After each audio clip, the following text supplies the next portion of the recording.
Hey, everybody. Welcome to day 81, Reseller Reflections, a day in the life of a full-time reseller supporting her family. It is August 28th, 2024. And I'm going to start with the word of the day because it was enthusiasm. And I kind of talked Vanessa into adopting that one as well. Hopefully she was and did that, but I'll find out tomorrow at Motivation in Minutes. I forgot to ask her tonight. But the quote today is Ralph Waldo Emerson. Nothing great was ever achieved without enthusiasm. So I challenge you all. All right. Yes, I did make you change. So, Vanessa, did it work out for you adopting that enthusiasm as your word of intention today? Did it help or did you think about it? Kind of curious. All right. If not, we could try again tomorrow because one of the things I love to remind myself and you is that any moment you can start over. Actually, you could start over right now if you want. Any moment. It doesn't have to be the morning. It doesn't have to be, a Monday. It doesn't have to be anything in particular. Every moment is an opportunity to start over again. All right. So, I'm so enthusiastic. And, today I got to do something that was absolutely awesome. We recorded an episode. I recorded with Vanessa and Kathy and Jason, our episode and book review of the Think and Grow Rich. And it was just phenomenal. I'm super excited to release that in 2 weeks. I think they did such a great job and had such great insights. I'm just proud to work with them and very enthusiastic. All right. All right. Where enthusiasm worked for you, Vanessa, until she went to the dentist and she gave me a headache. I'm so sorry. But you kept it up until then. You could start it over again if you want, right in this moment. All right. I'm not going to be annoyingly enthusiastic. Well, maybe I will be. I don't know. So I have a video linked up in the show notes, and it's the same one I've had linked up for the past couple of days. It is Lewis Howes and the School of Greatness, where he talks with Rory Vaden, because I want to talk about some of the concepts in this video over the coming week. And my brain was kind of all over the place today. We did our come list with us, and everybody gave me some really great ideas on something I thought I made a decision. I thought I was moving forward, but I really need to rethink this. And it's what to do with the focus of my business and the live selling. I love the community. I don't enjoy the live selling, but it is part of my business and, part of establishing community. It does fit into my mission. So I need to figure out, I just need to make a decision and move forward, hopefully with the help of the C Chats community and our mastermind group. I need to figure out a plan that, makes me happy, that also fits my mission. So I don't know. My brain is kind of spiraling with it. I almost called Jason in a panic earlier because he's my brain trust, I guess.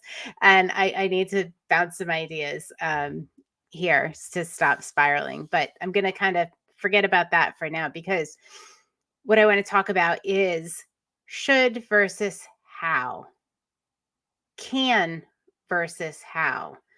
All right. So how different is it when we ask ourselves, should I, can I, versus asking ourselves, how can I do this?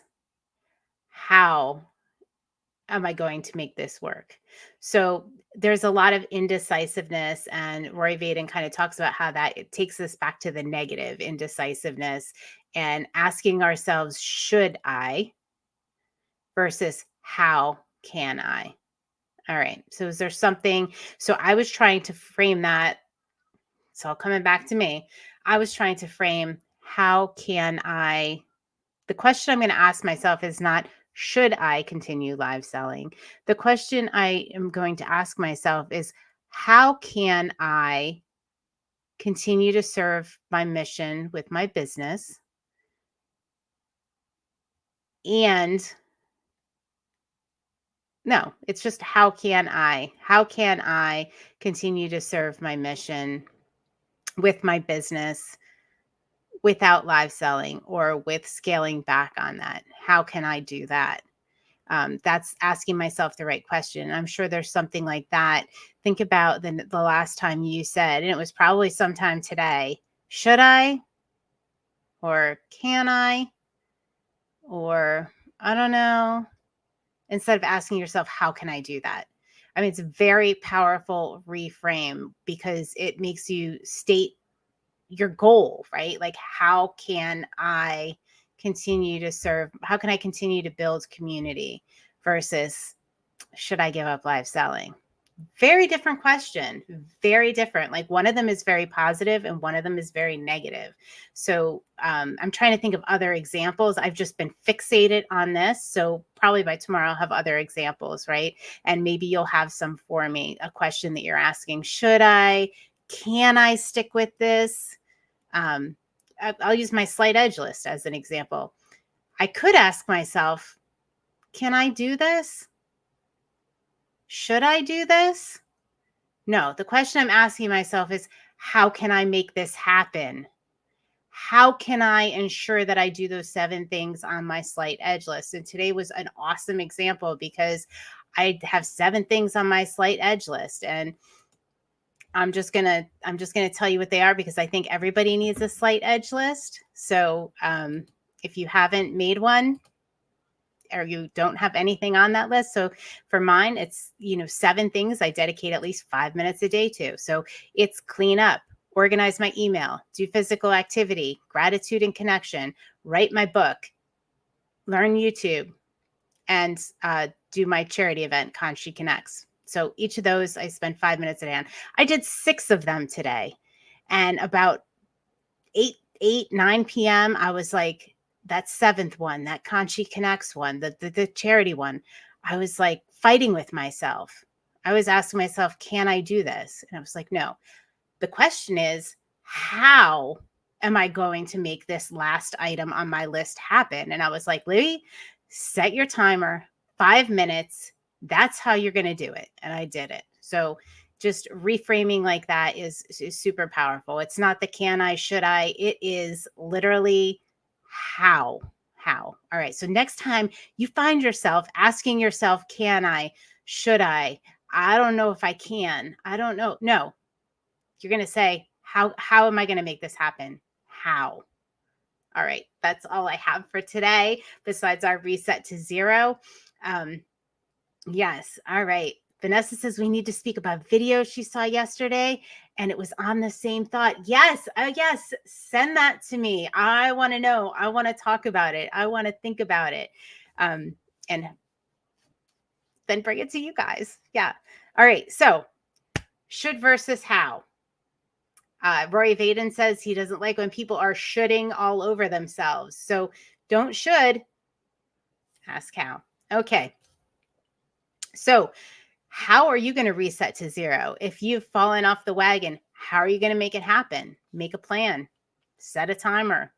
I mean, there are other ways you can ask yourself and make yourself, how are you going to make that happen? Are you going to stop work 5 minutes early? How are you going to make that happen? Not can you make it happen? How are you going to make it happen? What are the concrete things that you're putting in place to make sure it happens? And so you're asking the right question.